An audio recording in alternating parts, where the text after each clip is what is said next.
when people don't buy your art, it's not really you. And it has sometimes just nothing to do with you. It's just time and luck just wasn't on your side that day, right? So yeah, there's that. I think that that lesson was very important to me to like not get overly self-conscious when like things aren't selling, because yeah, just so much of it is just time and luck. Yeah. You said that wasn't your day, but many artists haven't had sales since months. What would you tell them? Of Months or course. even a year? Yeah, yeah, of course. So like I am very much aware that I am very fortunate, that I am definitely not what my case is not commonplace in the NFT space. But I guess it's just one of those things of like the world is unfair. The world treats people who have gotten more followers well, which it is what it is, right? Do you see the way influencers are treated in the space? It's like as though like if you have followers, you're a god.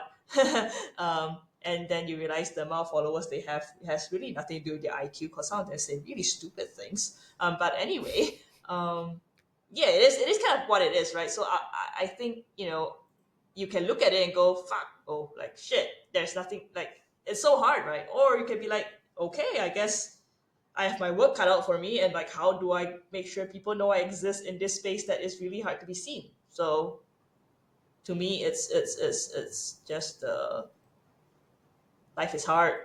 How are you gonna deal with it, right? And then what you do That from brings there on. That You mentioned a good point. Big followers and people who really know get all the money. It's not balanced. Even there are very few musicians on Spotify who actually earn, and when they earn, the top to top person earns very big amount, and the people in the lower spectrum don't even earn anything. So that reinforces in me that you have to be on the top of your pile, or whichever category you are in, or whatever you're doing, just aim for being the best. Do whatever it requires to be yeah, the best and be known by the brand.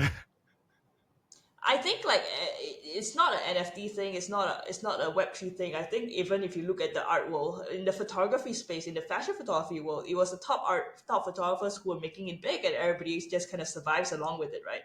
You look at artists of the world, it's the top 1% who makes it, and then the rest just, I don't know, sell a little bit on Etsy here, sell a little bit on a site there, like that. That is just it's not new, and it's unfortunately just realistically how the world works. It's We focus a lot on like the top view, and you can hate it. You can hate that this is a fact of the reality, but it doesn't change it, right? You're still living within the same world that it is how it operates. I think the problem of the Web3 space is when we first entered NFT space, it's so much storytelling, right? So much storytelling about how you be different. It's so much storytelling about like how it is going to be decentralized and fair, but you realize a lot of what happens in the NFT space is just a direct reflection of what happens in the physical world.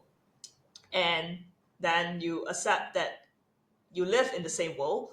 And as much as being in the NFT space does provide more opportunities and it does lower the barrier of entry, it doesn't make things easy. It still is hard. It still is hard to be seen. It still is hard to be known, and you still have to grind like crazy to be seen and known.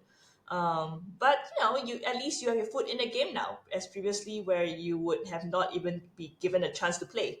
So it's now that you have given a chance to play. It's just how do you play it, right? Yeah. So there's that. Absolutely.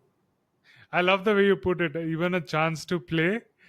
Yeah, you it's an enabler. This technology is enabling us to do things, connecting worlds which were not open before. So it's an enabler, but the human element and the human psyche will remain the same. So thank you for those insights. Yep.